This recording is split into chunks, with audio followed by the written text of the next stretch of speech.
Today, we're going to try and unpack a real paradox, one that sits right at the heart of America. It's the story of Puerto Rico. And it's an American story that a lot of us don't fully understand, mostly because it's defined by these legal gray areas and, well, some pretty profound human consequences. So, let's get right into it. Okay, let's start with the central head-scratcher here. How can you have over 3 million U.S. citizens who can't vote for their own president? I mean, think about that for a second. This single question, it's really the key to understanding Puerto Rico's unique and, frankly, very contested status. To figure out how we even got here, we've got to rewind the clock. So this whole story, it doesn't actually begin with America. For centuries, it was Spain that controlled the island. But then a really dramatic shift right at the end of the 19th century completely changed Puerto Rico's destiny. Forever. What's just wild here is how fast everything happened.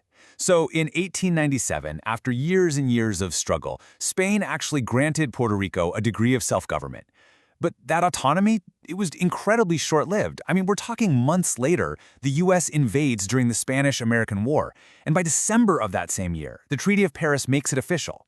Just like that, sovereignty was handed over from Spain to the United States. A brief moment of freedom was just gone, replaced by the control of a new global power.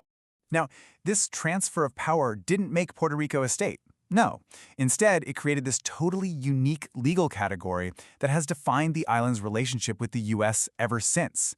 It basically set up a framework of being governed, but not really being represented. The key term you have to know here is unincorporated territory. It's a concept that was cemented by a series of Supreme Court decisions called the Insular Cases. And what it established was that Puerto Rico belongs to the United States, but isn't fully part of it. And trust me, that distinction is everything. It creates this reality where the U.S. Constitution and all its protections, they just don't automatically apply to millions of American citizens. So, what does that actually look like in practice? Well, here it is. Puerto Ricans have been U.S. citizens since 1917. They can serve in the U.S. military, and they have, with incredible distinction. And they're subject to federal laws just like anyone in, say, Ohio or California.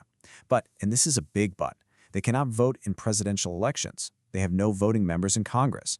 And their powers of self-governance are ultimately limited by what Washington, D.C. decides. It's a kind of citizenship that comes with some really huge asterisks attached. So, given this whole legal and political setup, a really powerful and persistent question comes up.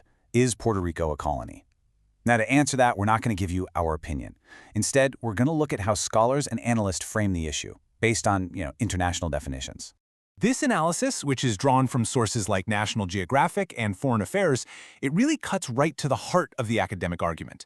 It suggests that when one government has the final say, the ultimate sovereignty over a territory and its people, and those people lack the full political power to decide their own destiny, well, that relationship fits the historical and political science definition of colonialism. But look, this debate isn't just academic. This political status has real, tangible, everyday consequences for the millions of people who live there, especially when you look at their economic well-being. 43.5%. Just let that number sink in for a moment. According to U.S. Census data, that is the poverty rate in Puerto Rico. And to put that number into perspective, just look at this comparison. Puerto Rico's poverty rate of 43.5% is nearly 4 times the U.S. national average of 11.5%. That economic gap, it's not just big, it's undeniable. So what's driving this? Well, sources point to a few key factors that are directly linked to the island's political status. You've got the Jones Act, a federal law that basically drives up the cost of everything on the island by restricting shipping. We also saw major gaps and delays in federal disaster aid after Hurricane Maria. And all of these economic hardships have fueled a massive migration to the mainland, as people just leave to find better opportunities.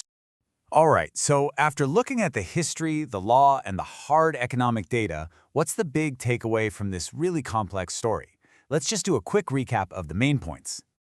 So, first, Puerto Rico was handed over from Spain to the U.S. back in 1898. Second, it was put into this kind of legal limbo as an unincorporated territory, which gave people citizenship but held back full political rights. And third, researchers directly connect this status to the very real economic hardships and inequalities that people on the island face every day. Which brings us to the final lingering question. After more than 120 years, what is the future of America's oldest colony? The status of Puerto Rico, whether it becomes a state, an independent nation, or maybe something else entirely, it remains one of the great unresolved questions in the American story.